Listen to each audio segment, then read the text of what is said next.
నా పిల్లలు అనాథలైపోయేవారు, భార్య భర్తలు ఏందైపోయేది, నా బతుకు చినిగిపోయిన ఇద్దరులాగా అయిపోయిన నా బ్రతుకు. కత్తి తీసుకొచ్చి నా తల మీద నా రక్తమంతా కారిపోతూ ఉందండి. సరే ఈరోజు చంపేసి ముక్కలు ముక్కలుగా నరికి ఇన్ని సాపలో జుట్టి ఏదైనా కాలువలో గాని తెలుగు గంగలో గాని పడేద్దాం అని మాట్లాడుకుంటూ ఉన్నారండి. మాంత్రికుల దగ్గరికి నన్ను తీసుకెళ్లారండి. నా 3 చెక్కలను తీసుకున్నారండి. ఆ చెక్కల పొడి తీసి అది ఒక గ్లాసులో పోసి ఆ దేవత మీద ప్రమాణం చేపించాడు. ఇది వాస్తవం చెప్పిన వాళ్ళు పట్టుకున్న బైబిల్ గ్రంథాన్ని తీసుకుని నేలకేసి కొట్టి అవి చించి కూడా పడేసినానండి. బైబిల్ గ్రంథం మీద ఆసు పోసిన వ్యక్తినండి. మూత్రం పోసి బైబిల్ గ్రంథాన్ని అంతగా నీచంగా చూసిన వ్యక్తిని. యేసు ప్రభు దేవుడు కాదని, ఎన్టీఆర్ అంటే ప్రాణం అండి. ఈ చేతిలో జై ఎన్టీఆర్ అని కొట్టించుకున్నాను. ఈ భుజం మీద కూడా లవకుశ భుజం మీద ఓం ఇక్కడ కొట్టించుకున్నాను. చచ్చిపోవటం మేలని చెప్పి 1 లీటర్ పురుగుల మంది తీసుకుని నల్లమల్ల అడవిలోకి పోయానండి. ఓ పెనుగంచు పురుగు అమ్మవారా రక్షించు, నీలంపాటి అమ్మవారా నన్ను రక్షించు, ఓ కనకదుర్గమ్మ నన్ను రక్షించు, ఓ ఎల్లమ్మ నన్ను రక్షించు, నేను కొలిచిన ఆరాధ్య దైవలారా నన్ను రక్షించండి, సావు బతుకులో ఉన్న రక్షించడానికి మీరు రాండి. అందరికి హృదయపూర్వక వందనాలు. మన యొక్క అద్భుతమైన సాక్ష్యంతో మేము ముందుకు వస్తున్నాం. అనేకులకు షేర్ చేయండి, లైక్ చేయటం మాత్రం మర్చిపోవద్దు, సబ్స్క్రైబ్ చేయండి. దీనివల్ల అనేకులకి రీచ్ అవుతుంది. ఈ యొక్క సాక్ష్యాన్ని పూర్తిగా మీరు విని అందరికీ తెలియపరచండి. ఎంతోమంది యేసుక్రీస్తు ప్రభువు వారు తెలుసుకున్నటకు ఇది మంచి అవకాశం కనుక మీరందరూ సహకరించి పరిచర్యలో పాలిభాగస్తులు అవుతారని ప్రభు పేరట కోరుకుంటున్నాం. మీలో ఎవరైనా మంచి సాక్ష్యం కలిగి ఉన్నట్లయితే తప్పకుండా మమ్మల్ని సంప్రదించండి. మరి అందరికీ తెలియపరచుదాం. మీ సాక్ష్యాన్ని కూడా ఈ విధంగా మరి ఛానల్లో మరి అనేకులు చూసేటట్టుగా మరి ప్రసారం చేద్దాం. కాబట్టి మమ్మల్ని సంప్రదించండి. మా కొరకు ఈ పరిచర్య కొరకు ప్రార్థించండి. దేవుడు మిమ్మల్ని మీ కుటుంబాలను దీవించి ఆశీర్వదించును గాక. అందరికీ వందనాలు. నా పేరు రామాంజనేయులు. మా ఊరు వచ్చేసి మరి ప్రకాశం జిల్లా అండి, త్రిపురాంతకము మండలము, సోమేపల్లి గ్రామం. తాతగారికి 4 కుమార్తెలు, వాళ్ళల్లో పెద్దమ్మాయి కుమారుని నేను. మా అమ్మని మా నాన్న చంపేసిన తర్వాత నన్ను తీసుకుపోయి సాక్కున్నారండి. అంటే పెంచి పెద్ద చేశారు. అయితే నాకు ఆ యొక్కటన్నీ నేర్పించారు. వినాయక చవితి వచ్చిందనుకో, వినాయక చవితిలో ఏం చేసేవాళ్ళమంటే మేము దీటి పట్టుకునే వాళ్ళమండి. ఈ రజ్జుకులం కనుక దీటి పట్టుకొని ఆ దేవునికి మేము ఆరతి లెక్క తిరుగుతూ బజార్ తిరుగుతూ ఆ నూనె తీసుకున్న దీటిలో పోస్తూ ఆ యొక్క కర్పూరం ఆరతి లెక్క దేవునికి మేము చేసేవాళ్ళమండి. ఆ తర్వాత రాముడు గురి చేసేవాళ్ళమే. రాముడు పెళ్లి జరిగినప్పుడు శ్రీరామనవమిలో మరి పానకము ఏంటంటే దీటి పట్టుకోవటము, టెంకాయలు కొట్టడము, వాళ్ళతో పాటు తిరగటము. అయితే నా వయస్సు పెరుగుతూ ఉంది. పెరిగిన సమయంలో నేను మా తాతగారు మా అవ్వగారు అల్లారు ముద్దుగా ఒక మాట అనకుండా వారు రుక్తది కనుక వాళ్ళు చేస్తూ ఉన్న వృత్తిలో నన్ను కూడా పెంచారండి. భయభక్తులు కలిగి పెంచారు. నేను ఒక విగ్రహారాధన కుటుంబంలో పుట్టినవాడను. విగ్రహాలంటే ప్రాణముగా, విగ్రహాలే నా దేవుళ్ళుగా, విగ్రహాలని ఎంతో ప్రాణముగా కొలిచిన వాడను. విగ్రహారాధన అంటే పడి చచ్చేవాడని, అంత ప్రాణం విగ్రహారాధన అంటే. వాస్తవం చెప్పాలంటే మా కులదేవత అయిన పెనుగంచిపూలు తిరుపతమ్మను మేము కొలిసేవాళ్ళము. ఆ తిరుపతమ్మ అంటే మాకెంతో ఇష్టము, ఎంతో భక్తి చేసేవాళ్ళము.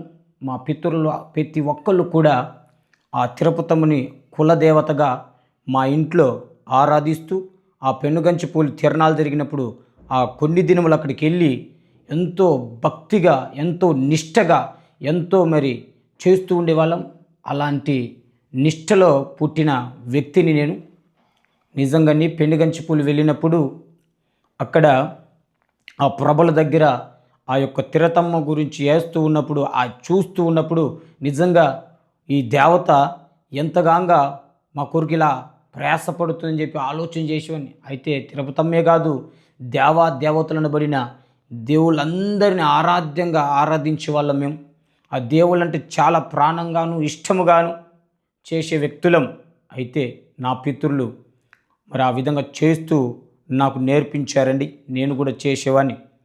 మరి ఆ యొక్క పెనుగంచిపూలు వెళ్ళినప్పుడు అక్కడ ఒక కోడిని తీసుకుని వెళ్ళేవాళ్ళం, కొన్ని నిమ్మకాయలు తీసుకుని వెళ్ళేవాళ్ళం. అక్కడికి వెళ్ళిన తర్వాత నైవేద్యం, కొన్ని బియ్యం తీసుకొని దాంట్లో బెల్లం కలిపి, నీళ్లు పోసి బెల్లం కలిపి నైవేద్యాన్ని చేసి, ఇదిగో ఎంతో నిష్టగా తలస్నానం చేసి ఉపవాసం ఉండి ఎంతో నిష్టగా చేసేవాళ్ళం. ఆ యొక్క నైవేద్యాన్ని ఉడకబెట్టిన తర్వాత, నైవేద్యం ఉడికిన తర్వాత మరి తప్పెట్లు కొట్టే వాళ్ళని తీసుకొచ్చేవాళ్ళం. ఆ కోడిని సంకన పెట్టుకొని, లేదండి పొట్టేల్ని మరి తాడు పట్టుకొని మరి అక్కడి నుంచి ఇసుకలోంచి మరి ఆమెను గణపరుచుకుంటూ వచ్చేవాళ్ళం. వచ్చి ఆ గుడి చుట్టూ మరి తిరిగి ఎంతగానో గుడి చుట్టూ తిరుగుతూను మరి గుడి చుట్టూ ప్రదక్షిణాలు చేస్తూ అంతగా నిష్టగా ఆ దేవతకు మేము చేసేవాళ్ళం. ఆ దేవతే కాదండి, మరి రామాంజనేయులు కావచ్చు, అటపోతే ఇంకా దేవతనబడిన ప్రతి దేవతలంటే మాకెంతో ప్రాణం. ఎందుకంటే మా పితరులందరూ ఆ దేవతలను ఆరాధించేవాళ్ళు. ఆ దేవతే కాదండి, ఎల్లమ్మను కొలిచేవాళ్ళమండి మేము. ఆ ఎల్లమ్మ అంటే కుండలో ఉంటుందండి, కుండలో కత్తులు పెట్టి, కుండలో నిమ్మకాయలు పెట్టి, ఆమెను ఒక మూలను పెట్టి, ఆమెకు కుండకు యాపాకులు కట్టి భయంకరంగా ఎల్లమ్మకు చేసేవాళ్ళం మేము. అది మా పితృల ఆచారం. అది కూడా అది 2 సంవత్సరాలకు ఒకసారి చేసేవాళ్ళమండి. ఒక పొట్టేల్ని వదిలి దాన్ని పెంచి దాన్ని పెద్ద చేసి ఆ కొలుపు వచ్చినప్పుడు దాన్ని తీసుకెళ్ళి మరి ఆ దేవతకు బలర్పించి ఆ రక్తము తీసుకెళ్ళి ఆ దేవతకు పూసేవాళ్ళమండి. ఆ దేవతకు పూసేవాళ్ళం. ఆ తర్వాత మరి ఒక గంగా నదికి వెళ్ళి ఆ గంగా నదిలో ఈ కుండను తీసుకెళ్ళి పెట్టి ఆ కుండ ఆడబెట్టిన తర్వాత అక్కడ ఒక ముగ్గు వేసేవాళ్ళమండి.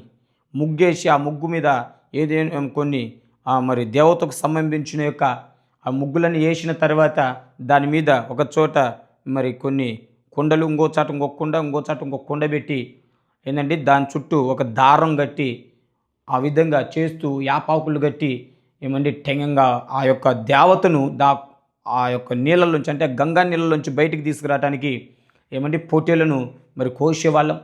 పోటీని నేను కోసేవాడిని, మా తాతగారు కోసేవాళ్ళు. అంత నిష్టగా చేసేవాళ్ళం. ఆ గంగ నుంచి మళ్ళీ ఆమె కట్టించిన ఆలయం గుడిలోకి తీసుకురావడానికి సుమారుగా 2 బస్తాల టెంకాయలు కొట్టేవాళ్ళమండి.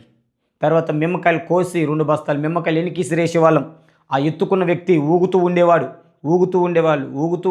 దేవత వచ్చింది, పూనకం వచ్చిందని చెప్పి ఊగుతూ ఉండేవాడు. అలాంటి నిష్టలో ఆ పొట్టేళ్లను, ఆ మేక పిల్లలను కోసి నేనైతే ఎనికి ఇసిరేసేవాడిని. వాళ్ళేమో మీనికి వస్తూ ఉండేవాళ్ళు, నేను కోసి వెనక్కి ఇసిరేసేవాడిని. అంతగా ఆ దేవతను ఆరాధించి తీసుకొచ్చి ఆ యొక్క గదిలో పెట్టేవాళ్ళమండి. అలాంటి నిష్టలో బతికిన వ్యక్తులు. గంగమ్మకు పెట్టేవాళ్ళం. గంగమ్మ అంటే నీళ్ళకు కూడా మరి ఈ కోళ్ళను కోసి ఆ రక్తాన్ని నీళ్ళలో జల్లి ఆ గంగమ్మ వర్షం పడాలని చెప్పి ఇలాంటివి కూడా చేసేవాళ్ళమని. ఎందుకు ఇవన్నీ చెప్తున్నానంటే నా వృత్తి అది, మా పితల వృత్తి అది, నా వృత్తి కూడా అది. ఎందుకంటే మేము మరి ఆ యొక్క వృత్తిలో బ్రతుకుతున్న వాళ్ళం కనుక, ఆ వృత్తి చేయాలి కనుక, రజకులం కనుక ఈ వృత్తి కంపల్సరీగా చేసేవాళ్ళమండి. కనకదుర్గమ్మకు పెట్టేవాళ్ళం.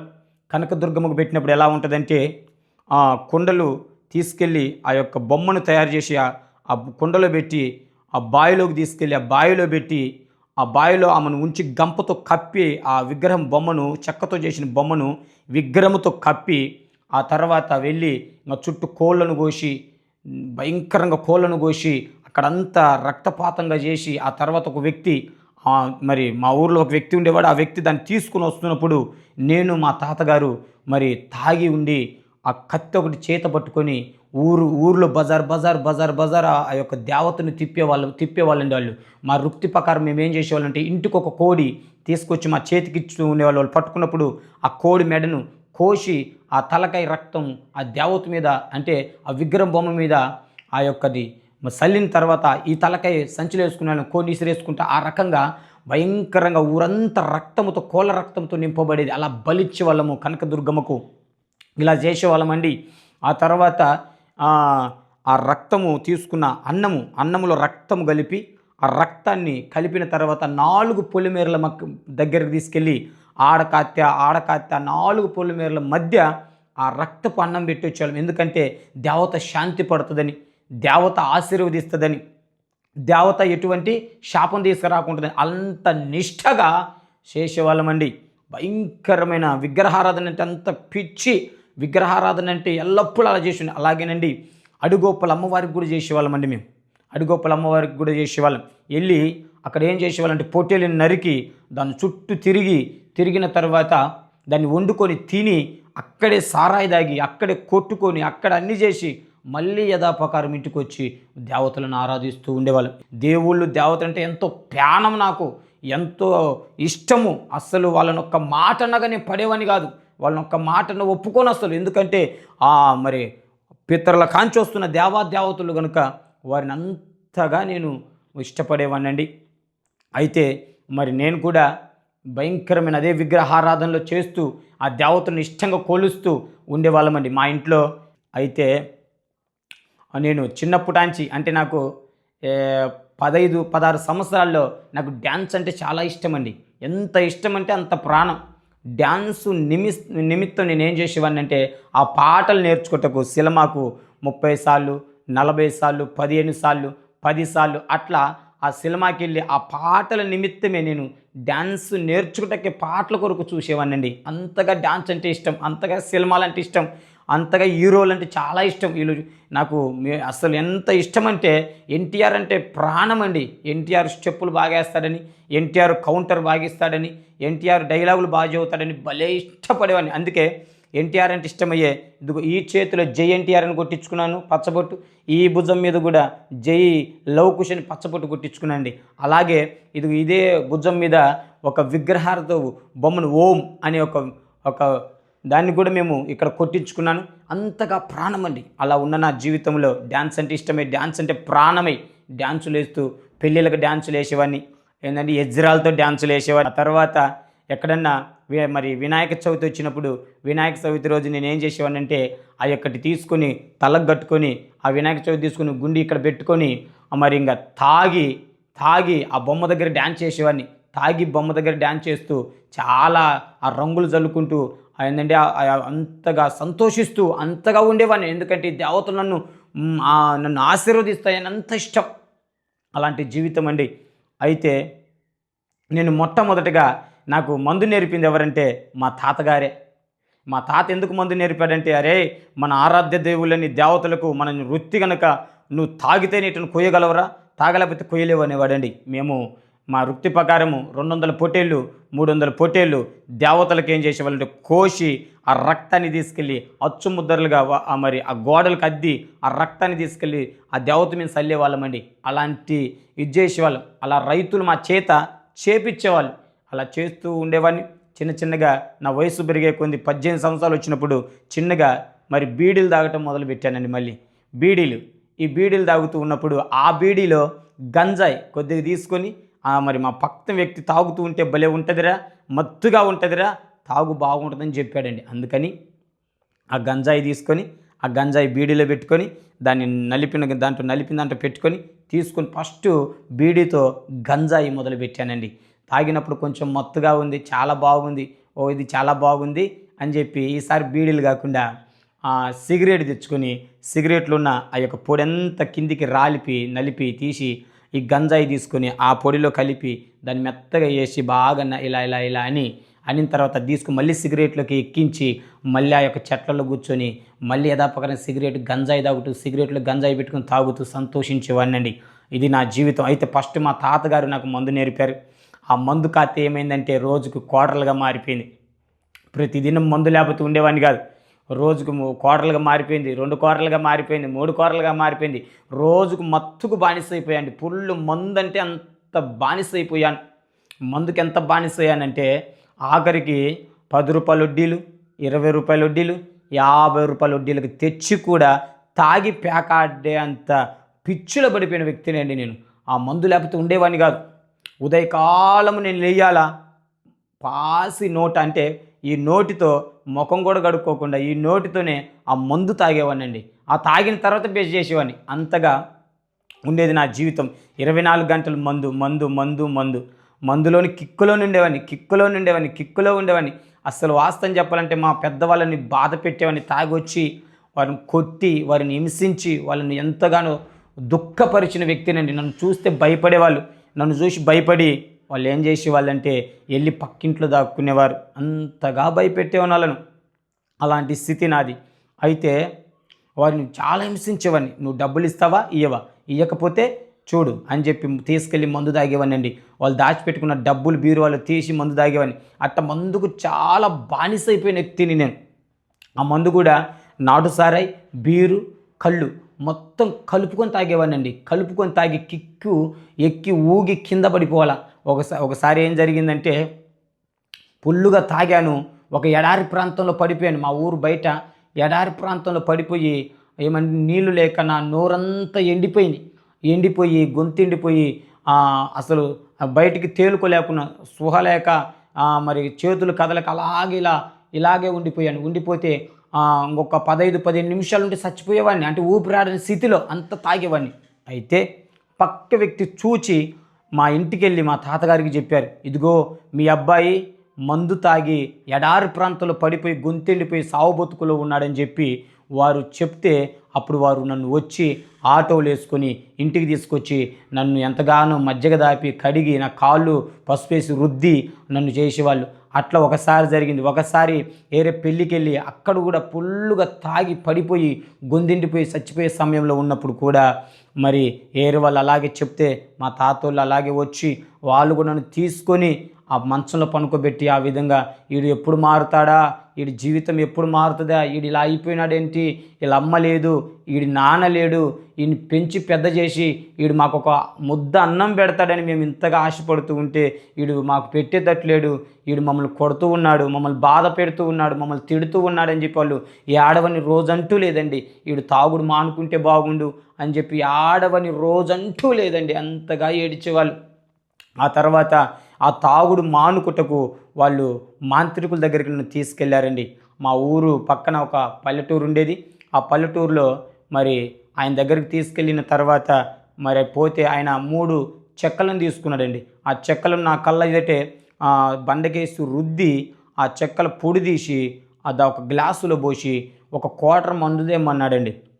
ఆ మందు తీసుకొచ్చిన తర్వాత ఒక 90 ఆ గ్లాసులో పోసి 190 ఆయన గ్లాసులో పోసుకొని ఆ తర్వాత రుద్దిన చెక్క ఉంటుంది కదండి, ఆ చెక్క దాంట్లో పోసి దాంట్లో నీళ్లు పోసి ఆయన 90 తీసుకుని ఆయన అప్పుడు ప్రమాణం చేయించాడండి. అక్కడ ఒక దేవత ఉంది, ఆ దేవత మీద ప్రమాణం చేయించాడు. ఇదిగో నువ్వు దేవుని నమ్మునేవు కదా, ఇదిగో నీ దేవతలు ఇక్కడ ఉన్నారు చూడు, వీళ్ళ మీద ఒట్టేస్తున్నావు, నువ్వు తాగితే మీ దేవతలు నిన్ను ఊరుకోరు అని చెప్పి నా చేత ప్రమాణం చేయించాడండి. చేయించినప్పుడు చేసి అవి తాగిన తర్వాత మా వాళ్ళు అనుకున్నారు ఇంకా తాగాడు వీడు ఇంతటితో మానుకుంటాడు అని చెప్పి వాళ్ళు సంతోషపడుతూ ఉన్నారు. అయితే ఇంటికి తీసుకొచ్చిన తర్వాత 10 రోజుల దాకా ఎలా తాగలేదండి. 10 రోజుల దాకా ఏం తాగలేదు.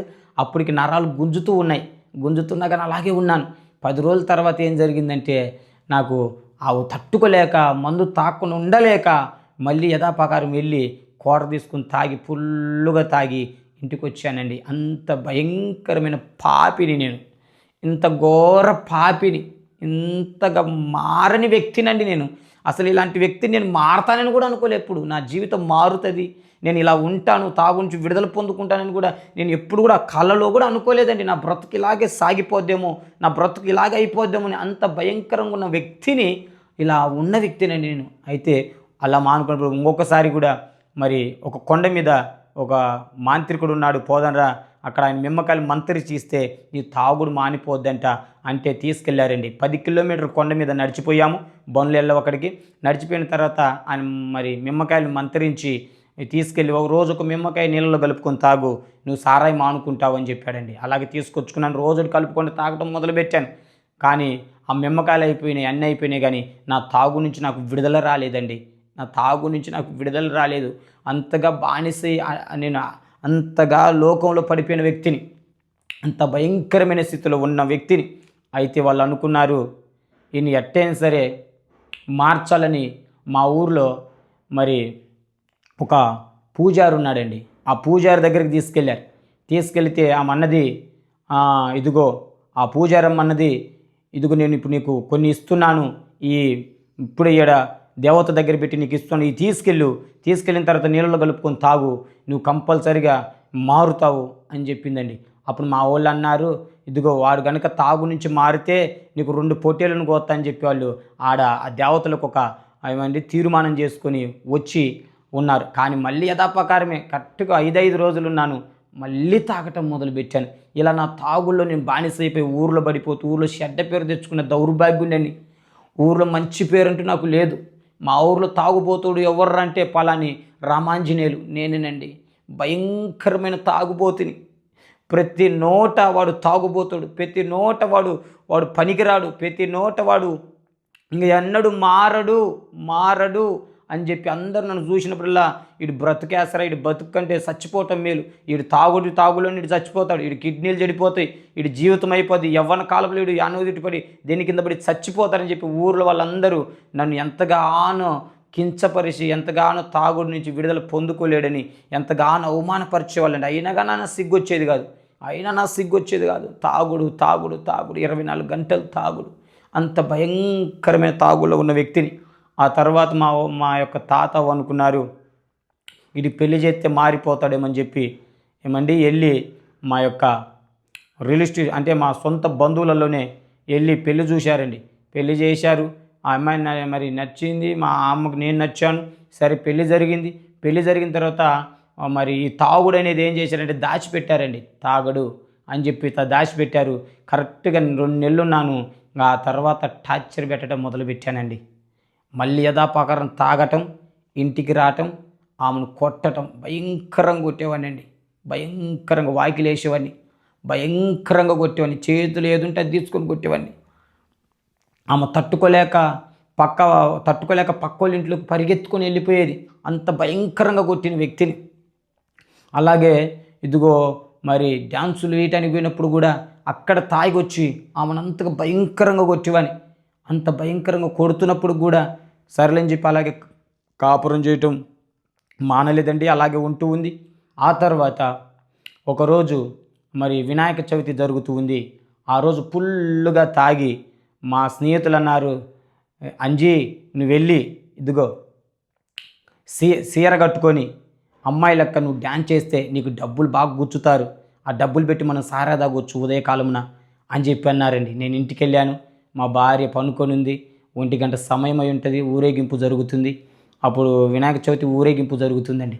వెళ్ళి నా భార్యను లేపాను. లే అని లేపి ఇదిగో నాకు ఇప్పుడే చీర కట్టాలను, నాకు జాకెట్ వేయాలను అని చెప్పి ఆమెను పీడించి వేయకపోతే నేను చంపేస్తా, వేయకపోతే నేను కొట్టి చంపేస్తా అని చెప్పి ఆమెను ఎంతో హింసించి ఆమె చేత జాకెట్ చీర కట్టించుకొని వెళ్ళిపోయి అమ్మాయి లెక్క డ్యాన్స్ చేస్తుంటే వాళ్ళు డబ్బులు నాకు కూర్చేవాళ్ళు. ఆ డబ్బులు చూసుకుని మురిసిపోయి ఉదయకాలంలో వెళ్ళిపోయి నేను నా ఫ్రెండ్ తాగేవాళ్ళమండి. అంత భయంకరంగా తాగుడు బానిసైన వ్యక్తి నా భార్యను కొట్టి ఒకరోజు ఏం జరిగిందంటే మా ఊర్లో తిరణాలు జరుగుతుందండి. ఆ తిరణాల రోజు బాగా తాగి అక్కడ గొడవ పెట్టుకునే వాళ్ళ మీద నేనేం చేశానంటే వచ్చి మా భార్య వంట చేసుకుంటుందండి. అటు తిరిగి వంట చేసుకుంటూ ఉంది. వచ్చి ఆ పక్క మూలన రోకల బండో కర్ర ఒకటి ఉందండి. ఆ కర్ర తీసుకుని ఏం చేశానంటే పోయి నా భార్యను తల మీద ఆముతును కొట్టానండి. తాగిన మత్తులు అర్థం కాక కొట్టినప్పుడు ఆమె అలాగే రక్తం కారుతూ కింద పడిపోయినప్పుడు ఆమెను కొట్టి ఆ బీరువాకేసి గుద్ది, ఆ తర్వాత ఆ బీరువా అంతా సొట్టబోయేటట్టు దాని మీద తొక్కి, తర్వాత ఆమెను ఎంతగో చిత్రహింసలు పెట్టి గోరతో గిచ్చి భయంకరంగా కొరికి, తర్వాత ఆమెను కింద పడిపోయిన తర్వాత గొంతు మీద కాలేసి మత్తులు అర్థం కాక గొంతు మీద కాలేసి తొక్కి చంపేద్దాం అనుకున్నానండి. ఆ దెబ్బతో ఆమె చాలా భయపడి నేను ఇంకా కాపురం చేయలేనని చెప్పి అప్పటికి నా పిల్లలను తీసుకొని వాళ్ళ అమ్మగారిని పిలిపించి నాకు మరి మా చెల్లెలు పెళ్ళి ఉంది, పెళ్ళికి వెళ్ళాలని చెప్పి అబద్ధం చెప్పి వాళ్ళు వెళ్ళిపోయారండి. వెళ్ళిపోయిన తర్వాత నేను అనుకున్నాను నాకు ఛాన్స్ బాగా దొరికింది. ఆమె పోత ఏం జరిగిందంటే ఆమె బంగారం కూడా నేను అమ్మేశానండి. ఆమెకున్న బుట్టలు తీసుకెళ్ళి తాకట్లో పెట్టి ఫుల్లుగా తాగేవాడిని, పేకాట ఆడేవాడిని. ఆ తర్వాత పిల్లలకున్న చిన్న ఉంగరాలండి, ఆ ఉంగరాలు కూడా తీసుకెళ్ళిపోయి అవి కూడా తాకట్లో పెట్టి తాగి ఊరేగేవాడిని అండి. అంతా ఆమె వెళ్ళిపోయిన తర్వాత ఇంకా నాకు స్వేచ్ఛ దొరికిందని చెప్పి విడిగా తాగి తిరుగుతూ ఉన్నానండి. మా ఊర్లో ఎవరంటే అంత ఘోరంగా తాగి తిరిగి గుంతలలో, బురద కాలువలలో, స్కూళ్ళల్లో ఎక్కడెక్కడంటే అక్కడ తాగిన కొట్ల కాన్నే పడిపోయిన వ్యక్తి ఎవరునంటే నేనేనండి. అంత తాగుడికి బానిసైన వ్యక్తిని. అలాంటిది నా బ్రతుకు. అయితే మరి కొన్ని సందర్భాలు ఆమె వెళ్ళిపోయిన తర్వాత నాకు అనిపించింది ఇంకా బాగా తాగొచ్చు అని చెప్పి ఆమె వెళ్ళిపోయిన తర్వాత ఆమె దగ్గరికి వెళ్ళి రా ఇప్పుడు తాగనిలే బాగుంటాను అని చెప్పాను. కానీ ఆమె నమ్మలేదు, రాలేదు. నువ్వు రాకపోతే ఏమన్నా ఈ దేశం ఏమన్నా గొడ్డుపోయిందా, ఈ దేశంలో అమ్మాయిలు లేరా, నేను మళ్ళీ పెళ్లి చేసుకుంటా, లేకపోతే దేన్నో దాన్ని ఉంచుకుంటా, ఏం చేసుకుంటావు చేసుకోపో అని చెప్పి ఆమె మీద కోపడి వచ్చి నేను ఏరే అమ్మాయితో అక్కర సంబంధం పెట్టుకున్నానండి. ఏరే అమ్మాయితో అక్కర సంబంధం పెట్టుకొని ఆ అమ్మాయితో తాగుతూ తిరుగుతూ తన కుటుంబాన్ని పోషిస్తూ ఆ విధంగా తిరుగుతూ ఉన్నానండి. తిరుగుతూ ఉండగా మరి కొన్ని సందర్భాల్లో ఏం జరిగిందంటే, నేను ఇటుకల పని చేసేవాడిని. ఆ ఇటుకల పనికి వెళ్ళామండి. వెళ్ళినప్పుడు మరి నేను ఎవరినైతే మరి అక్కడ ఉంచుకున్నానో ఆ అమ్మాయిని ఏరే వాళ్ళు తిట్టారని చెప్పి, ఏరే పురుషుడు తిట్టాడని చెప్పి ఒక అన్న, నేనేం చేశానంటే ఆ ఫుల్లుగా తాగి ఆ మనిషిని ఎట్టైనా సరే ఈరోజు కొట్టి ఆ మనిషిని చంపేయాలని చెప్పి ఎంతో పొగబట్టి తాగానండి. తాగి నేను ఎప్పుడు కొత్త బ్లేడు ఇక్కడ పెట్టుకునేవాడిని, గొంతు మరి లోపల కొత్త బ్లేడు గడ్డం చేసుకునే బ్లేడు పెట్టుకునేవాడిని. ఆ బ్లేడ్ అలాగే ఉంటుందండి. తాగుతూ ఉండేవాడిని, తిరుగుతూ ఉండేవాడిని. అయితే అవే మళ్ళీ ఒక కత్తి జోలు పెట్టుకున్నాను. ఆ మనిషి మేమందరం టాటర్ ఎక్కి వెళ్ళిపోతున్నామండి. పోతున్నప్పుడు ఆ మనిషి దొరికాడు. ఆ మనిషిని ఏం చేశానంటే తాగిన మత్తులు అర్థం కాక ఆ అమ్మాయి ఉంది అందరూ ఉన్నారు. ఆ మనిషిని ఎగిరి గుండెల పైన తన్నానండి. తన్నినప్పుడు ఆ మనిషి కింద పడి గిలగిల కొట్టుకుంటూ కద్దోడు లేకపోయినాడు. ఆ తర్వాత నేను ఏం చేసింటే కత్తితో ఆ మనిషిని పొడిచి చంపేయాలని దగ్గరికి వెళుతూ ఉండగా వాళ్ళందరూ నన్ను పట్టేసుకున్నారండి. పట్టేసుకున్న తర్వాత ఆ మనిషిని ఏం చేశానంటే నోట్లో ఉన్న బ్లేడు ముక్కలుగా నవిలి ఆ మనిషి పైన ఊశానండి. ఆ తర్వాత ఇంటికి రా, నీ సంగతి తేలుస్తాను, మా వాళ్ళందరం కలిసి నేను చెట్టుకు కట్టేసి కొట్టి చంపేస్తామని చెప్పి ఆ మనిషి మాట్లాడుతున్నప్పుడు అక్కడున్న నా ఫ్రెండ్ అన్నాడు, రే నువ్వు వచ్చి చంపేస్తారా, నువ్వు దూకి వెళ్ళిపోయినప్పుడు ట్రాక్టర్ దూకి వెళ్ళిపోయానండి. అలాంటి జీవితం అండి, అలాంటి జీవితం. జీవితం అయితే ఒక 3 రోజుల తర్వాత ఇంటికి వచ్చాను. ఇంటికి వచ్చిన తర్వాత మా అవ్వ మా తాత అన్నారు, అరే తల్లి లేని పిల్లోడు అని చెప్పి నేను నిన్ను తీసుకొచ్చుకున్నాను, నువ్వు ఈ విధంగా మాకు సుఖం లేకుండా చేసినావు, మాకు బాధను కలగజేస్తున్నావు, మాకు ఒక ముద్ద అన్నం పెట్టి మమ్మల్ని ఏదో పోషిస్తావని చెప్పి నేను మేము ఇంతగా కాపాడుకుంటూ వస్తే ఈ ఊరిలో చెడ్డ పేరు తీసుకొచ్చినావు, మీ తాతకి మంచి పేరు ఉన్నది, ఆ మంచి పేరు కాతే చెడ్డ పేరు తీసుకొచ్చినావు, ఇంతగా దిగజారిపోయినావు, గొడెం తెగిపోయినావు, నువ్వు పనికిరాని వాడు అయిపోయినావు అని చెప్పి అన్నారు. అంతగా పాపంలో పడిపోయిన వ్యక్తినండి, ఘోరంగా పాపంలో పడిపోయాను. ఆ విగ్రహారాధన కానీ తాగుడు కానీ పడిపోయిన వ్యక్తిని. అయితే మరి మా అవ్వన్నది ఇక్కడ వద్దురా, ఎట్టొకటి మీ అత్తగారు ఊరు వెళ్ళిపో అని చెప్పిందండి. వెళ్ళిపోయిన తర్వాత నేను ఒక్కడిని వెళ్ళిపోవాలిగా, అలా వెళ్ళిపోకుండా ఆ డబ్బులు తీసుకొని ఈ యొక్క మరి ఉంచుకున్న అమ్మాయిని, అంటే ప్రేమించిన అమ్మాయిని తీసుకొని ఆ అమ్మాయిని నేను ఇద్దరం ఈ ఊరు వదిలిపెట్టి పారిపోయినామండి. వెళ్ళిపోయిన తర్వాత బందర్ మచిలీపట్నం దాకా వెళ్ళిపోయి మరి అక్కడ డబ్బులన్నాళ్ళు తిన్నాము. డబ్బులైన తర్వాత మా జీవితం పతనమైపోయిందండి. పతనమైపోయి తినటానికి లేక ఉండటానికి లేక ఒంటరి వారం అయిపోయి రోడ్ల మీద చెత్త కాతికలు ఏరుకుంటూ, ప్లాస్టిక్ డబ్బాలు ఏరుకుంటూ ఆ డబ్బాలను తీసిపోయి అమ్ముకోవటము. ఆ డబ్బులు వస్తే ఆ డబ్బులు ఏం చేసేవాళ్ళమంటే మందు తీసుకొని నేను ఆ అమ్మాయికి, నాకు పిల్లలు గుర్తొస్తున్నారంటే నేను ఏమనేవాడిని అంటే, నీకు పిల్లలు గుర్తొస్తున్నారు, అయితే నీకు గుర్తు రాకుండా నా కాడ ఒకటి ఉందని చెప్పి ఏం చేసామంటే ఆ క్వార్టర్ మందు తీసి ఆమెకు 90, నేను ఒక 90, అట్లా ఆమెకు మందు అలవాటు చేశానండి. మందు అలవాటు చేశాను, కైని అలవాటు చేశాను, ఏమండి అలా అన్ని రకాలుగా పాపంలో పెరిచి ఆమె గుర్తు లేకుండా చేశాను. అలా ఉన్నప్పుడు కొన్ని సంవత్సరాలు, 1 సంవత్సరాల తర్వాత ఏం జరిగిందంటే వారికి తెలిసి పలానా సాటున్నారని తెలిసి వాళ్ళు వచ్చి మరి నన్ను కొట్టాలనుకున్నారు, కానీ నేను పారిపోయాను. ఆ అమ్మాయిని తీసుకొని ఆత్మకూరు ఏరియాకి వెళ్ళిపోయినారండి. వెళ్ళిపోయిన తర్వాత ఇంకా అన్నీ పోగొట్టుకున్నాను చెప్పి రోడ్ల మీద పిచ్చోళ్ళ లెక్క గడ్డం పెరిగి తిరుగుతూ, అన్నం తినక సరిగా ఉంటూ, సారా తాగి నా జీవితం అంతా దిగజారిపోయి ఒక పిచ్చోళ్ళ లెక్క రోడ్ల మీద వానకు దడిచి ఎండకు దడిచి భయంకరంగా తిరుగుతున్న సమయంలో నాకు ఒక ఆలోచన వచ్చిందండి.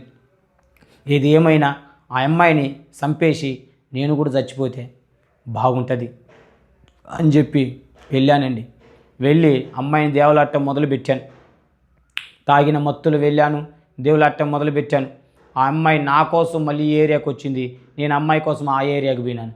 అప్పుడు ఏం జరిగిందంటే నన్ను చెట్టుకు కట్టేశారండి. వాళ్ళ అన్నదమ్ములందరూ నన్ను చెట్టుకు కట్టేసి ఆ అమ్మాయికి ఫోన్ చేసి, వాడు ఇక్కడికే వచ్చాడు, నువ్వు వచ్చేయని చెప్పారు. ఆ అమ్మాయి వచ్చేదాకా నన్ను హింసలు పెట్టి కొట్టి, నన్ను భయంకరంగా దూషణ మాట్లాడుతూ నన్ను భయంకరంగా కొట్టారండి. అప్పుడు ఆ అమ్మాయి వచ్చిన తర్వాత కొట్టొద్దు అని అడ్డుపడుతుంటే ఆ అమ్మాయిని కూడా కొట్టారండి. కొట్టిన తర్వాత ఏం జరిగిందంటే వాళ్ళు ఒక కత్తి తీసుకొచ్చి నా తల మీద కొట్టినప్పుడు నా రక్తమంతా కారిపోతూ ఉందండి. కారిపోతూ ఉన్నప్పుడు ఆ అమ్మాయి ఏడుస్తూ ఉంది. అక్కడున్న జనాలు కూడా వదిలేయండి అంటున్నారు, కానీ వాళ్ళు వదిలేయట్లేదు. వీడు మాకు దొరికాడు, ఈడే కుటుంబాన్ని నాశనం చేసింది, ఈడే మా చెల్లెల జీవితాన్ని నాశనం చేసింది, నేను ఎట్టైనా సరే చంపేస్తా నేను అని చెప్పి మాట్లాడుకుంటూ ఉన్నారండి.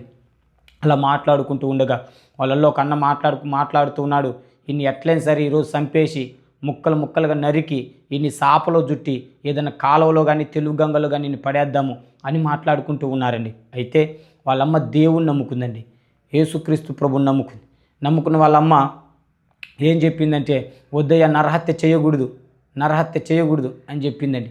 అప్పుడు వాళ్ళు నన్ను కొట్టి కాళ్ళు చేతులు ఎరగొట్టి నన్ను మరి బయటికి నెట్టేశారండి. నెట్టేసిన తర్వాత అప్పుడు నేను ఇంకా చాలా పొగబట్టానండి, వాళ్ళ మీద పొగబట్టి ఎట్లయినా సరే వీళ్ళందరినీ చంపేయాలా అని చెప్పి ఒకళ్ళనొకళ్ళు చంపేయాలని చెప్పి అక్కడే ఆ ఏరియాలో ఉన్నప్పుడు నాకు అప్పుడు ఆ సమయంలో ఏమనిపించిందంటే, ఒక దిమ్మె దగ్గర కూర్చొని ఏడుస్తూ జీవితం మీద విరక్తి కలుగుతూ ఉన్నప్పుడు అప్పుడు నాకు దొంగలు పరిచయం అయ్యారండి. అప్పుడు నాకు దొంగలు పరిచయమై వాళ్ళు ఏం చేశారంటే, మాతో పాటు రా, నీకు అన్నం పెడతాము, నీకు అన్నీ చూసుకుంటామని చెప్పారండి. చెప్పినప్పుడు నేను ఏం చేశానంటే వారితో పాటు వెళ్ళిన నేను ఒకటి విగ్రహారాధన అయితే, రెండోది వ్యభిచారం అయితే, మూడోది దొంగతనాలు చేయటం మొదలుపెట్టానండి. వాళ్ళతో పాటు తిరుగుతూ బంగారం కొట్టేయటం, బంగారం ఎట్టగొట్టేసే వాళ్ళమంటే అండి, మేము 4 దొంగలం. ఒక స్త్రీ మరి బ్యాగ్ పెట్టుకుని బంగారం మళ్ళీ మెల్లేసుకుని పోతూ ఉంటే ముందు ఒక మనిషి బండి తోలుతుండేవాడు, నేను వెనక బంగారాన్ని ఓడబిక్కుని వెళ్ళిపోవాలని చెప్పి ప్లాన్ వేసి ఇలా బంగారమును దొంగతనం చేసేవాళ్ళమండి. ఆ తర్వాత నైట్ గొర్రెలు దొంగతనం చేసేవాళ్ళమండి. కాపర్లు గొర్రెలు వేసుకుని ఉంటే వెళ్ళి శనివారం పూట ఒక గొర్రెను పట్టుకొని వచ్చి దాన్ని ఏం చేసేవాళ్ళమంటే, ఆ శనివారమే ముక్కలుగా దాన్ని నరికి తెల్లారేకి దాన్ని అమ్మేసి ఆ యొక్క దొంగతనంలో రాకుండా దానికి ప్రూఫ్లు అనేది రాకుండా చేసేవాళ్ళమండి. అలా చేసేవాడిని. మరి తర్వాత గంజాయి అమ్మేవాళ్ళమండి. మా యొక్క టీం అంతా మేము ఏం చేసేవాళ్ళం అంటే గంజాయి అమ్మేవాళ్ళం. చిన్న చిన్న తీసుకొచ్చి ఆ పొట్లాలు ఏం చేసామంటే ఎక్కువ రేటుకి అమ్ముకుంటూ గంజాయిలో తిరుగుతూ ఉండేవాళ్ళం. మేము తాగుతూ వాళ్ళకి అమ్మేవాళ్ళమండి. ఇలా ఆ గంజాయిలు అలా దొంగతనం చేసేవాడిని. దొంగ నోట్లు కూడా మేము మార్చేవాళ్ళమండి. ఎలా దొంగ నోట్లు అంటే, ₹1,00,000 దొంగ నోట్లు వాళ్ళు ఇస్తే మనము వాళ్ళకి 50,000 ఇవ్వాలండి. ఆ నోట్లు ₹500 నోట్లు వస్తాయి, ఆ నోట్లు మార్చాలండి. అలా దొంగ నోట్లు మారుస్తూ మళ్ళీ టచ్ ఫోన్లు దొంగతనం చేసేవాళ్ళమండి. మాకు ఒక టైం ఉండేది, 6 గంటల నుంచి 12 గంటల దాకా టచ్ ఫోన్లు దొంగతనం చేసేవాళ్ళం. ఎట్లా అంటే మార్కెట్లోను, రైల్వే స్టేషన్లోను, బస్ స్టాప్లలోను మేము టచ్ ఫోన్లు దొంగతనం చేస్తూ ఉండేవాళ్ళమని. సాయంత్రం మరి ఉదయకాలము చేస్తూ అలా మా జీవితాలను చాలా పాడు చేసుకున్న వ్యక్తులం. ఆ విధంగా దొంగతనాలు చేస్తూ బంగారం కొట్టేస్తూ గంజాయి భయంకరంగా తిరుగుతూ పాపంలోని వ్యక్తినండి. ఎన్నో మార్లు జైల్లో వేసి నన్ను కొట్టారు, కానీ నేను మారలేదు. జైల్లో వేసినా మారలేదు, కొట్టినా మారలేదు. పోలీసు వాళ్ళు ఎంత చెప్పినా కానీ నేను మారలేదండి. వాళ్ళతో పాటు తిరుగుతూ తాగుతూ వాళ్ళతో పాటు విచ్చలవిడి తిరుగుతూ నా జీవితాన్ని అంత పతనం చేసుకున్న వ్యక్తినండి. అలా నా జీవితం పతనం అయిపోయిన తర్వాత వాస్తవం చెప్పాలంటే నేను ఎప్పుడు కూడా యేసుక్రీస్తు దేవుడు అన్నోని కాదండి. యేసుక్రీస్తు దేవుడు అంటే చాలా వ్యతిరేకిని నేను. యేసుక్రీస్తు దేవుడు కాదు. యేసుక్రీస్తు 2 కులాలకే దేవుడు ఆయన. మాకు దేవుడు కాదు. మా దేవతలు ఉన్నారు కదా, మా కుల దేవతలు ఉన్నారు కదా, మా కుల దేవతలు ఇదిగో ఉన్నారు. మా కుల దేవతలు ఇంతమంది ఉండగా నేను యేసుక్రీస్తు దేవుడు ఎట్లయితాడు? మా పితృలందరూ చేసిన దేవులే మా దేవుళ్ళు. పెనుగొంచిపూల అమ్మవారు ఉంది, అట్లా పోతే నీలంపాటి అమ్మవారు ఉంది, అట్లా పోతే ఎల్లమ్మ ఉంది, అట్లా పోతే కనకదుర్గమ్మ ఉంది, అట్లా పోతే ఇంతమంది దేవతలు ఉండగా ఇలా మరి యేసు ప్రభు దేవుడు అంటారని చెప్పి నేను వాళ్ళని అసలు బొత్తిగా వాళ్ళంటే పెద్ద వ్యతిరేకులండి. క్రైస్తవులన్నా సేవకులంటే నేను అనుకునేవాడిని వీళ్ళు తినటానికి ఇలా గడవక వీళ్ళు డబ్బుల కోసం ఇలా సేవ చేస్తూ వీళ్ళను ఈ విధంగా పీడిస్తూ ఉంటారని చెప్పి సేవకులను తెగ తిట్టేవాడిని అండి. ఆ తర్వాత వీళ్ళు భర్తలు ఉండి కూడా ముండమోపోలు లెక్క బొట్టు పెట్టుకోకుండా తెల్ల చీరలు కట్టుకొని తిరుగుతూ ఉంటారు వీళ్ళంతే అని చెప్పి తిడుతూ ఉండేవాడిని అండి. నేను క్రిస్మస్కి ఒకవేళ ఏదైనా వాళ్ళు చేసినప్పుడు నేను ఎందుకు పోయేవాడిని అంటే దూరంగా ఉండి ఆ అమ్మాయి బాగుంది, ఈ అమ్మాయి బాగుంది, ఆ అమ్మాయి బాగుంది అని చెప్తూ వాళ్ళ కోసం క్రిస్మస్లో పోయేవాడిని అండి. అయితే ఒకటి నాకు నచ్చంది ఏంటంటే యేసు ప్రభువే నిజ దేవుడు, ఆయన తప్ప మరొక దేవుడు లేనప్పుడల్లా నా నరాలు ఎంతో ఉడికిపోయాయండి. మా దేవతలు ఇంత గరిష్టగా నిష్టగా ఇంతమంది దేవతలను మేము చేస్తూ ఉండగా యేసు ప్రభువే నా దేవుడు, వీళ్ళందరూ దేవుళ్ళు కాదా, ఇంతమంది ఆరాధిస్తున్న మా కుల దేవతలు ఉండగా యేసు ప్రభు దేవుడు అంటారేంది అని చెప్పి చాలా కోప్పడేవాడిని, తిట్టేవాడిని, బూతులు మాట్లాడేవాడిని, భయంకరంగా తిట్టేవాడిని అండి. వాస్తవం చెప్పాలంటే వాళ్ళు పట్టుకున్న బైబిల్ గ్రంథాన్ని తీసుకుని నేలకేసి కొట్టి అవి చించి కూడా పడేసినానండి. యేసు ప్రభు దేవుడు కాదని తాగిన మత్తులో అర్థం కాక బైబిల్ గ్రంథం మీద పాసు పోసిన వ్యక్తినండి, మూత్రం పోసి బైబిల్ గ్రంథాన్ని అంతగా నీచంగా చూసిన వ్యక్తిని, యేసుప్రభు దేవుడు కాదని విడిగా మరి చేసిన వ్యక్తినండి నేను. అలాంటి యేసుప్రభు అన్న, యేసుప్రభు బిడ్డలన్న, సేవకులన్న నాకు అసలు నచ్చేదే కాదు. వీళ్ళు చేసేదంటే డబ్బుల కొరకు, యేసుప్రభు దేవుడే కాదు అని చెప్పి దూషణ మాటలు మాట్లాడుతూ సేవకులను, సువార్త సేవకులను తిడుతూ ఉండేవాడినండి. అలాంటి జీవితం నాది. అయితే మరి నా దొంగలతో పాటు చేస్తున్నప్పుడు మరి వారు కొన్ని సందర్భాలు జైల్లో పడ్డారండి. పడ్డ తర్వాత వాళ్ళు మరి నాతో చెప్పారు, వేరే వాళ్ళు ఏం చెప్పారంటే, ఇదిగో మరి అంజీ, పోలీసులు నీ కొరకు కూడా తిరుగుతున్నారా, నువ్వు మరి నాటుసారా దాంట్లో నువ్వు కాత్తు దొరికావంట కదా, తప్పించుకుని వెళ్ళిపోయావంట కదా, ఇప్పుడు మరి పోలీసు వాళ్ళు నీ కొరకు తిరుగుతున్నారని చెప్పినప్పుడు నేను భయపడ్డానండి. భయపడి ఏం జరిగిందంటే, ఎలాగైనా సరే ఈ నుంచి దూరం కావాలని చెప్పి ఒక 2 రోజుల పాటు ఎవరికి కాన్ రాకుండా అక్కడక్కడ తిరుగుతూ ఎవరికి కాన్ రాకుండా ఉండేవాడినండి. ఆ తర్వాత ఎట్లా వాళ్ళని కొడుతున్నారు కదా, నాకు విరక్తి కలిగిందండి జీవితం మీద. ఎప్పుడు చూసినా నాకు అనిపించేది, ఆ నీళ్ళలో పడి చచ్చిపో, లేకపోతే అగ్నిలో పడి చచ్చిపో, లేదంటే ఇదిగో ఆ రైలు కింద పడి చచ్చిపో, అటుపోతే బస్సు కింద పడి చచ్చిపో. అంత భయంకరంగా నాకు ఆలోచనలు వచ్చాయి. నాలో ఉన్న దురాత్మ ఏం చేసేదంటే, నువ్వు చచ్చిపో అని చెప్పి నన్ను ప్రేరేపించేదండి. అయితే ఎన్ని బాధలు పడుతున్నా నేను ఏం చేశానంటే, 2020 సంవత్సరంలో డిసెంబర్ మాసంలో నాకు చాలా దుఃఖము, వేదన కలిగిందండి. ఘోరంగా ఏడుపు వస్తూ ఉంది. ఇటు చూస్తే వీళ్ళు జైల్లో ఉన్నారు, నేను ఒంటరి వాడిని అయిపోయినా. నాకు అనిపించింది, ఈ బ్రతుకట కంటే చచ్చిపోవటం మేలని చెప్పి 1 లీటర్ పురుగుల మందు తీసుకుని నల్లమల్ల అడవిలోకి పోయానండి. పోయి ఆడ కూర్చొని చచ్చిపోదామని చెప్పి ఆలోచన చేస్తూ అప్పుడు నా భార్య బిడ్డలు నాకు గుర్తొస్తున్నారు. ఆ తర్వాత మా అవ్వాతాత గుర్తొస్తున్నారు, నా స్నేహితులు అందరూ గుర్తొస్తున్నారు, మా ఊరు గుర్తొస్తుంది. కన్నీళ్లు గారుస్తున్నాను. అయితే నేను కొలిసిన దేవతలు ఉన్నారు కదండి. నేను, ఓ పెనుగంచుపూలు అమ్మవారా నన్ను రక్షించు, ఓ నీలంపాటి అమ్మవారా నన్ను రక్షించు, ఓ కనకదుర్గమ్మ నన్ను రక్షించు, ఓ ఎల్లమ్మ నన్ను రక్షించు, నేను కొలిచిన ఆరాధ్య దైవలారా నన్ను రక్షించండి, నేను సావు బతుకులో ఉన్నాను, నన్ను రక్షించుటకు మీరు రాండి అని చెప్పి ఎంతో అడుగుతూ ఉన్నాను. ఎవ్వరు కూడా రాలేదు, ఎవ్వరు కూడా నన్ను పలకరించలేదు. నేను ఇన్ని టెంకాయలు కొట్టాను, ఇన్ని పొట్టేళ్ళు కోసాను, ఇంతగా ఆరాధన చేశాను, ఇంతగా మిమ్మల్ని నేను ఇంతగా మరి టెంకాయలు కొట్టాను, నిమ్మకాయలు కొట్టాను, పొట్టేలను కోసాను కదా, మీరన్నా వచ్చి నన్ను రక్షించండి అని చెప్పి కన్నీళ్లు గారుస్తూ ఉన్నాను. నా దగ్గరికి ఎవరు రాలేదు, ఎవ్వరు కూడా నన్ను పలకరేయలేదండి. ఆ సమయంలో నాకు అనిపించింది, ఇదిగో నా కుల దేవతలు కూడా నన్ను వదిలేసినారు, అడుగుంది నన్ను పలకరించట్లేదని చెప్పి ఆ లీటర్ పురుగుల మందు తీసుకొని ఆ మూత మరి తాగి చచ్చిపోదామని మూత తీశానండి. తీసి నోటి దగ్గరికి వెళుతూ ఉంది. మీరు నమ్ముతారో లేదో, ఆకాశము తెరవబడి ఒక ప్రకాశమానమైన ఎలుగు నన్ను తాకిందండి. ఆ తాకటంలో ఆ చీకటిలో ఉన్న నేను ఇదిగో ఆ ఎనికిపడ్డాను. అప్పుడు నాతో ఒక స్వరం మాట్లాడుతూ ఉందండి. ఆ స్వరం ఏం మాట్లాడుతుందంటే, నీ తల్లి గర్భంలో నిన్ను రూపీక మునిపే ఎరిగిన దేవుడను, ఈ పాపం నుంచి విడిపించువాడను నేను తప్ప మరొక దేవుడు లేడు, నన్ను నమ్మిన ఎడల నేను నిన్ను బ్రతికించేదను అని ఒక స్వరం నాతో వినపడుతుందండి. అప్పుడు నేను అన్నాను, ఏమన్నానంటే, ఇదిగో నా కులదేవతలారా, ఇదిగో నన్ను దర్శించడానికి వచ్చారా మీరు అని నేను అరుస్తూ ఉన్నప్పుడు అప్పుడు అండి ప్రభు అయిన యేసుక్రీస్తు ఎలా నాకు ఆయన ప్రభు కనపడ్డాడంటే, ఆ చీకటిలో ఆయన కారుతున్న రక్తము చేత సిలువనెత్తుకొని ఆ యొక్క ఎలుగులో నా ఎదుట నడుచుకుంటూ పోతున్నాడండి. అప్పుడు నాకు అనిపించింది, ఎందుకంటే ఇంతకుముందు బైబిల్ గ్రంథం మీద పాసు పోసాను, దేవుడు కాదని బైబిల్ గ్రంథాన్ని సించి నేలకేసి కొట్టాను, అటపోతే పాస్టర్లను తిట్టాను, దేవుని బిడ్డలను తిట్టాను, దేవునికి వ్యతిరేకంగా ఉన్నాను. అప్పుడు అవన్నీ గుర్తొస్తున్నాయి. నిజంగా నేను దేవుడు కాదన్నా, యేసు ప్రభు నిజమైన దేవుడా, నేను సావు బతుకులో ఉంటేనే ఆయన నన్ను దర్శించుటకు వచ్చాడని చెప్పి అప్పుడు కన్నీళ్లుగా అరుస్తున్నా అండి. నాకే తెలియకుండా నాలోంచి ఒక దుఃఖము, పశ్చాత్తాపం నాలోంచి బయటకు వస్తూ ఏడుస్తూ ఉన్నానండి. నాకేం అర్థం కాకుండా, నాకు కఠిన హృదయం అండి. నేను ఘోరమైన పాపిని, కఠిన హృదయం, బండలాంటి హృదయం. నా అంత మూర్ఖుడు, నా అంత పనికిమాలినుడు, నా అంత నీచుడు, నా అంత దౌర్భాగ్యుడు ఎవ్వడు ఉండడండి. అలాంటి నా బ్రతుకులో యేసుక్రీస్తు ప్రభుల వారు నన్ను దర్శించి ఆ ఎలుగులో మాట్లాడిన మాటల ద్వారా నాలోంచి నల్లగా ఏంటిదో అట్ట బయటికి వెళ్ళిపోవటం జరిగింది. నాకు దుఃఖం వస్తుందండి, ఏడుస్తూ కన్నీళ్లు కారుస్తూ.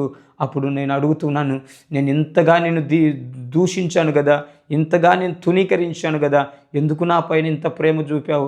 నేను సావు బతుకులు ఉంటే నా కుల దేవతలు నన్ను రక్షించలేదు, నా మత దేవతలు నన్ను రక్షించలేదు, నన్ను ఎవరు రక్షించలేదు. అయ్యా, నువ్వు నా కోసం దిగి వచ్చి నన్ను రక్షించుటకు దిగి వచ్చావా అని చెప్పి రోదన చేస్తూ కన్నీళ్లు కారుస్తూ, అయ్యా నన్ను విడిపించు, నన్ను విడిపించి పాపం నుంచి నన్ను విడిపించు, నాకు ఈ తాగు నుంచి విడిపించని అడిగినప్పుడు ఆ రోజు నుంచి నాకు సావు అనేది ఎనికిపోయిందండి. సావాలనిపించలేదు. నాకు ఎక్కడ లేని ఒక సంతోషము, ఎక్కడ లేని ఒక సమాధానము, ఎక్కడ లేని ఒక ఆనందము. అసలు ఎలా ఉందంటే తేలికగా సంతోషంగా ఉందండి, ఆనందంగా ఉంది నా మనసు, నా హృదయం అంతగా సంతోషంలో ఉన్నాను నేను. అయితే ఆ తర్వాత వచ్చిన తర్వాత నాకైతే మరి అన్నం తినబుద్ధి కావట్లేదు. నేను తెలుగు గంగ గుట్టలు ఉండేయండి, ఆ గుట్టలు ఎక్కి పైకి, ఆ గుట్టల మీద నాకు కనిపించిన యేసుప్రభువ నన్ను మార్చవా, నాకు కనిపించిన యేసుప్రభువ నన్ను విడిపించవా, నన్ను విడిపించవా అని చెప్పి ఒక 7 రోజులు గుట్టల మీద ఎక్కి ఆ పదంతో నన్ను విడిపించవా, నన్ను విడిపించవా, నన్ను పాపం నుంచి విడిపించవా అని చెప్పి అడుగుతున్నప్పుడు అప్పుడు నాకు ఒక అక్క సువార్త చెప్పడం జరిగిందండి. వాళ్ళు చిట్టింటికలు అమ్ముకుంటారు. ఆమె వచ్చి నాకు సువార్త చెప్పింది. ఆమె ద్వారా నేను ఒక సంఘానికి వెళ్ళి ఆ సంఘములో ఏమండి ఉన్నప్పుడు, అప్పుడు నేను ఎప్పుడు ఆ సంఘానికి వెళ్ళానంటే క్రిస్మస్ పండగ జరుగుతుంది. ఆ క్రిస్మస్ రోజు వెళ్ళాను నేను. యేసుక్రీస్తు పుట్టక గురించి చెబుతున్నారు. యేసుప్రభు నీ కొరికే మరణించాడు, యేసుప్రభు నీ కొరికే చనిపోయి తిరిగి లేచాడు, ఇంకెన్నాళ్ళని పాపములో ఉంటావు, యేసుప్రభే నిజదేవుడు, ఆయన నువ్వు నమ్ముకుంటే ఆయన నిన్ను విడిపిస్తాడన్న మాటలు నాకే వచ్చి తగులుతున్నప్పుడు దుఃఖపడుతూ ఏడుస్తున్నాను, కన్నీళ్లు కాస్తున్నాను. నా అంత నాకే తెలియకుండా నాలోంచి కన్నీరు వస్తుంది, దుఃఖం వస్తుంది, ఏడుపు వస్తుంది, చిన్నపిల్లలు ఏడ్చినట్టు ఏడుస్తున్నానండి. అయితే ఆ తర్వాత నేను మరి 7 సార్లు సంఘానికి వెళ్ళిన తర్వాత నేను రక్షింపబడ్డాను. దేవుడు నా పేరు పేతురని దేవుడు పేరు పెట్టబడిందండి. ఆ తర్వాత నా యొక్క నాకు లోపల ఎంతో సంతోషము, మారు మనసు, పాపక్షమాపణ వచ్చిందండి. వాస్తవం చెప్పాలంటే ఆయన రక్తము నన్ను కడిగి పరిశుద్ధపరిచిన పాపాలను, నా పితరుల శాపాలను, నా విగ్రహారాధనను, నా తాగుడును, నా వ్యభిచారమును, నేను చేసిన ప్రతి విధమైన అపవిత్రతను మొత్తాన్ని దేవుడు తన రక్తముతో కడిగి పరిశుద్ధపరిచి నన్ను నీతిమంతుడిగా చేశాడండి. ఆ రోజున్న సంతోషము ఎక్కడ కూడా నాకు దొరకలేదండి, నా విగ్రహాలలో దొరకలేదు. యేసయ్య ప్రేమ నిజంగా అండి, ఆయన ప్రేమమూర్తి అయిన దేవుడు. ఆయనే గనుక ఆ నైట్ ఎలుగులో నన్ను దర్శించుకుంటుంటే నా జీవితం ఏమైపోయేదండి. నా పిల్లలు అనాథలైపోయేవారు, నా భార్య భర్త లేనిదైపోయేది, నా బతుకు చినిగిపోయిన ఇతరులాగా అయిపోయిన నా బ్రతుకుని యేసుక్రీస్తు ప్రేమ, యేసుక్రీస్తు కనికరము, ఆయన చేసిన త్యాగము, ఏ యోగ్యత అర్హత ఎన్నిక లేని నన్ను యేసయ్య గొప్ప ఎలుగులో నన్ను దర్శించిన బ్రతుకును మార్చినాడండి. యేసయ్య నా కుల దేవతలు నా బ్రతుకును మార్చలేదు, నా తాగుడు బ్రతుకును మార్చలేదు, మాంత్రికులు నా బ్రతుకును మార్చలేదు, నా వారు నా బ్రతుకును మార్చలేదు, నా భార్య నా బ్రతుకును మార్చలేదు, కానీ నా బ్రతుకును మార్చి నాకు మంచి మనసు ఇచ్చి నా హృదయాన్ని కడిగింది యేసయ్య ఒక్కడేనండి. నా హృదయాన్ని కడిగి ఆయన రక్తంతో పరిశుద్ధపరిచి నన్ను విడిపించి ఆయన నన్ను సమాధానములతో నింపాడండి, సమాధానములతో నింపాడు. ఆ తర్వాత నేను ఆత్మీయ జీవితంలో ఎదుగుతూ పరిశుద్ధాత్మను పొందుకుటకు అడుగుతున్నప్పుడు దేవుడు చెప్పాడు, నేను నీకు పరిశుద్ధాత్మను ఇవ్వాలంటే నువ్వు ఒక పాపములో ఉన్నావు బిడ్డ, నువ్వు కడుక్కున్నావు కానీ ఒక పాపాన్ని వదిలిపెట్టలేకున్నావు, ఆ ఒక్క పాపాన్ని వదిలిపెడితే నేను నీకు పరిశుద్ధాత్మని ఇస్తానని దేవుడు మాట్లాడాడండి. ఆ తర్వాత ఆ పాపం ఏంటంటే, నేను ఎవరినైతే మరి ప్రేమించి లేపుకొని పోయాను, ఆ అమ్మాయి నెంబరు నా సెల్లో ఉంది, ఆ నెంబర్ ఒక్కటి తీసేసి, ఆ సిమ్ముని తీసేసి నా కొరకు నువ్వు నిలబడితే నేను పరిశుద్ధాత్మని ఇస్తానని దేవుడు మాట్లాడాడు. ఆ తర్వాత ఆ సిమ్ముని తీసి దాన్ని నలిపి ఆ యొక్క చెత్త గుండెలేసి నేను పోయి బలిపేట మీద మోకాళ్ళు ఉన్నప్పుడు దేవుడు ఆయన పరిశుద్ధాత్మ ఆకాశము తెరవబడి పరిశుద్ధాత్మ అగ్నితో నన్ను నింపి అన్య భాషలతో నన్ను నింపాడండి. ఆ పాపం నుంచి దేవుడు ఇడిపించి నాకు అన్య భాషలు ఇచ్చి ఆత్మను ఇచ్చాడండి. ఆ విధంగా ఉంటూ నా జీవితాన్ని కట్టుకుంటూ ఉండగా వాస్తవంగా దేవుని యొక్క కృపచేత నా ఆత్మీయ జీవితంలో ఎదుగుతూ ఉన్నానండి. ఎదుగుతూ ఉన్నప్పుడు నాకైతే చదువు రాదండి. ఏలు ముద్ర ఎప్పుడు నేను చదువుకోలేదు. 2, 3 చదివాను. యథాప్రకారం అల్లరి చిల్లరగా ఊర్లో తిరిగేవాడిని. అయితే నా భార్య అంతకుముందు వెళ్ళిపోయింది. అప్పటికి 7 సంవత్సరాలు అయిపోయింది. నా భార్య కొరకు అట్లా పోతే నా చదువు కొరకు అంటే బైబిల్ చదువు రావటానికి కొరకు నేను ఒక 40 రోజులు ఉపవాసం ఉంటే దేవుడు నాకు చదివిస్తాడని చెప్పి 40 రోజులు ఉపవాసం ఉన్నానండి.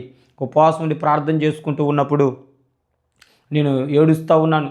యేసు ప్రభువా, ఇదిగో నా భార్య అన్యురాలయ్యా, ఆమెను కూడా విడిపించయ్యా, ఆమెను కూడా రక్షించయ్యా, నా కుటుంబాన్ని కట్టు ప్రభువా, నా కుటుంబం విడిపోయింది ప్రభువా, ఈ శాపం నుంచి ఆమెను విడిపించయ్యా అని చెప్పి రోదన చేస్తూ కన్నీళ్లు విడుస్తూ రోజు ఏడ్చేవాడిని అండి. ఒక్క పూట తినేవాడిని, మిగతాదంతా బలిపీఠం పట్టుకొని ఇంట్లో కూర్చొని ఏడుస్తూ ఉండేవాడిని. 40 రోజులు ఉపవాసం ఉందామనుకున్న నన్ను దేవుడు ఈజీగా ఆయన 10 నెలలు ఉపవాసంలో నన్ను నడిపించాడండి. 10 నెలలు నన్ను నడిపించినప్పుడు నేను కన్నీళ్ళు గారు ఏడుస్తుంటే నా మనవి దేవుడు ఆలకించాడు. నేను చదువు కొరకు ఏడుస్తున్న మనవి ఆలకించాడు. 150 రోజులకు నేను ఇదిగో ప్రార్థన చేసుకుంటూ ఉండగా దేవుడు నాతో మాట్లాడుతూ ఉన్నాడండి. నేనున్న ఆ బలిపీఠం ఎదుట ప్రార్థన చేస్తూ ఉండగా ఆ బలిపీఠంలోంచి ఒక అగ్గిని పైకి లేచి అగ్నిలోంచి దేవుడు నాతో మాట్లాడుతూ ఉన్నాడు. నిన్ను అగ్నితో నింపువాడను నేనే అని దేవుడు నాతో మాట్లాడాడండి. దేవుడు నామానికి మహిమ కలుగును గాక. తర్వాత దేవుని కృపచేత మరి మా భార్య నిమిత్తం వెళ్ళాను. ఇదిగో నేను దేవుణ్ణి నమ్ముకున్నాను, మారాను అని చెప్పి తీసుకురావాలని వెళ్ళానండి. వెళ్ళిన తర్వాత మా అత్తగారు ఊరు వచ్చి ఇదిగో మా మామ దగ్గరికి వెళ్ళి, మామ నన్ను క్షమించు, నేను ఇలా తప్పు చేశాను, మిమ్మల్ని కొట్టాను, తిట్టాను, దూషించాను, కత్తితో పొడవాలనుకున్నాను, క్షమించమని వాళ్ళు కాళ్ళు గడ్డలు పెట్టి అడిగాను. వాళ్ళు ఏమన్నారంటే కొత్త నాటకం వేస్తున్నాడు వీడు నాటకం వేస్తున్నాడు, యేసుప్రభుని కొత్త నాటకం తీసుకొచ్చినాడని పంపించలేదండి. ఆ తర్వాత మళ్ళీ ఉపవాసంలో ప్రార్థన చేస్తున్నప్పుడు దేవుడు నా భార్య మనసును మార్చి ఆమె నా ఎంట వచ్చుటకు దేవుడు కృప చూపి నా కుటుంబాన్ని కట్టాడండి. ఆ తర్వాత ఆమె వచ్చింది. ఆ తర్వాత ఆమె కూడా రక్షింపబడి దేవుడు ఆమెకి మరి స్వరంతో దేవుడు మాట్లాడానండి. నువ్వు రక్షణ తీసుకోవాలని దేవుడు మాట్లాడినప్పుడు ఆ మాట విని రక్షణ తీసుకొని ఆ తర్వాత దేవుడిని నమ్ముకుంది. ఆమె కూడా విగ్రహాలన్నింటిని వదిలిపెట్టి మా కుటుంబం కట్టబడిందండి. మేము దేవుడిని నమ్ముకున్న తర్వాత మాకు ఏమి లేవండి. మరి కట్టుకునే బట్టలు, పిల్లలు, ఒక తపేల ఇది ఒక్కటే ఉండేదండి. ఆ కట్టబట్టలు కట్టుకొని మా ఊరిని విడిచిపెట్టి నేను వెళ్ళిపోయానండి. వెళ్ళిపోయేటప్పుడు చాలా ఏడిచా. నాన్న వాళ్ళు ఎవరు నన్ను చేరదీయలేదు, అటుపోతే నన్ను ఎవ్వరు కూడా పట్టించుకోవట్లేదు. సరే, ఏది ఏమైనాను నన్ను పిలిచిన దేవుని కొరకు నేను బ్రతకాల. ఆయన నన్ను సావు బతుకులోంచి నన్ను బ్రతికించాడు. ఆ నైట్ నేను చచ్చిపోయింటే ఏమైపోయేవాడిని అని చెప్పి నా భార్య పిల్లలు తీసుకుని ఎంట పెట్టుకుని వెళ్ళి దేవుని సేవ చేస్తూ ఉండగా దేవుడు ఆయన ఒక కళ చూపించాడండి. ఆ కళలో దేవుడు నాతో మాట్లాడుతూ ఒక వ్యక్తి, ఒక పాస్టర్ గారు ఆడున్నారు. మరి దేవుడు ఆయన ఇదిగో ఆయన తెల్లటి వస్త్రాలతో మండుతున్న ఆ కళ్ళతో ఆయన మరి కుర్చీలో కూర్చొని ఉన్నాడండి. ఆ కూర్చున్న ఆయన ఒక కుష్ఠరోగి వచ్చింది. ఆమెను చేతులకి ఇస్తే స్వస్థపరిచి వెళ్ళిపోయిన తర్వాత మరి అప్పుడు నాకు ఒక కలగంటూ ఉన్నానండి. ఆ కళలో దేవుడు నాతో మాట్లాడుతున్నాడు. ఇదిగో నా సేవ చేయుటకు నేను నిన్ను తీసుకుని వచ్చాను, ఎన్నుకున్నాను అని దేవుడు నాతో మాట్లాడాడండి. దేవుని నామానికి మహిమ కలుగును గాక.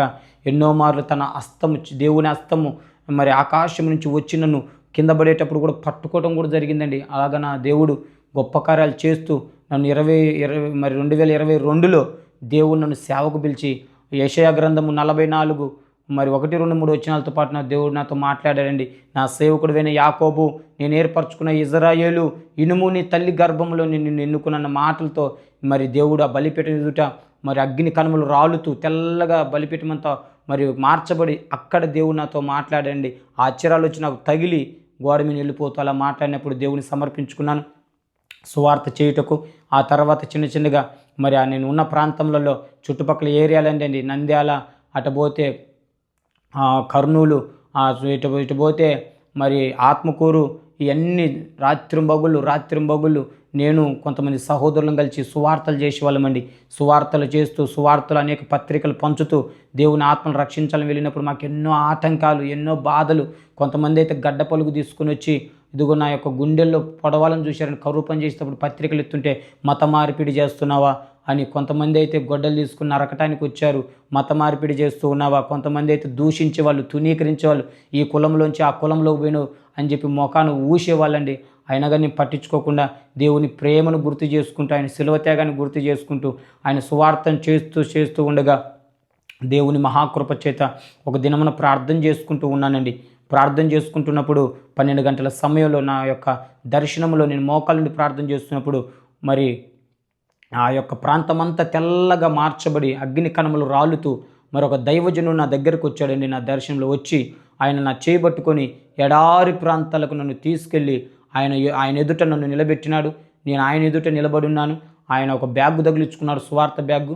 ఆయన కళ్ళజోడి పెట్టుకొని వాచి పెట్టుకున్నాడు, ఆపు చేతులు మరి తెల్ల సట్టు వేసుకుని ఉన్నాడు. ఆయన నా మీద చేయించి, ఇదిగో దేవుడు నా మీద ఉన్న అభిషేకం నీకు ఇస్తున్నా అని చెప్పి నా మీద చేయించినప్పుడు అసలు నా రూమ్ అంతండి ఒక ఎలుగుతో నింపబడి, అన్య భాషలతో నింపబడి, ఆ గోడకు ఈ గోడకు కొట్టబడుతున్నాండి. అట్ట గంటదోడి అన్య భాషలతో నింపబడి అసలు నాకే ఏం అర్థం కాని స్థితిలో అన్య భాషలు మాట్లాడుతూ నా యొక్క కంట్రోల్లో లేకుండా దేవుని కంట్రోల్కి వెళ్ళిపోయాను. నా భార్య కూడా అలాగే, ఆమె కూడా భాషలు మాట్లాడటం మొదలుపెట్టిందని. అలా ఆమె స్తుతిస్తుంది దేవుని. అలాగ మార్చిపోయి ఆ దైవజనుడు మరి ప్రభునందు మరి నిద్రించి ఉన్నారు. ఆ దైవజనుడి పేరు ఏసన్న గారండి. అంత గొప్ప దైవజనుడి దేవుడు నా కలలో నా దర్శనంలో చూపించినాడండి. అందుని బట్టి దేవుని నామానికి మహిమ. ఆ తర్వాత మళ్ళీ ప్రార్థన చేసుకుంటూ ఉన్నాను. ప్రార్థన చేసుకుంటున్నప్పుడు ఒక పక్షిరాజు ఎత్తైన స్థలంలోంచి వచ్చి మరి నా కాలర్ పట్టుకొని నన్ను తీసుకొచ్చి ప్రకాశం జిల్లాలో మరి త్రిప్రాంతకం మండలంలో ఒక ప్రాంతంలో మరి అక్కడ ఒక పెద్ద కొండ లాంటిది ఉందండి. దాన్ని మరి రోడ్డు అమ్మటే ఆ ప్రాంతంలో మరి నన్ను విసిరేసిందండి. విసిరేసిన తర్వాత ఆకాశం నుంచి తెరవబడి యేసయ్య పాదము ఆ ప్రాంతంలో పెట్టబడటం నేను చూశాను. అప్పుడు దేవుడు నాతో మాట్లాడుతున్న సేవ చేయుటకు నువ్వు బయటికి రావాలని చెప్పి దేవుని కృపచేత సేవ చేయుటకు ప్రభు మహాకృపను బట్టండి మరి అన్ని దేవుని కృపచేత ఆయన పిలుపుని ఎందుకొని సేవ చేయుటకు నేను నా భార్య వచ్చి దేవుని కృపలో మరి ఇక్కడికి వచ్చిన తర్వాత కూడా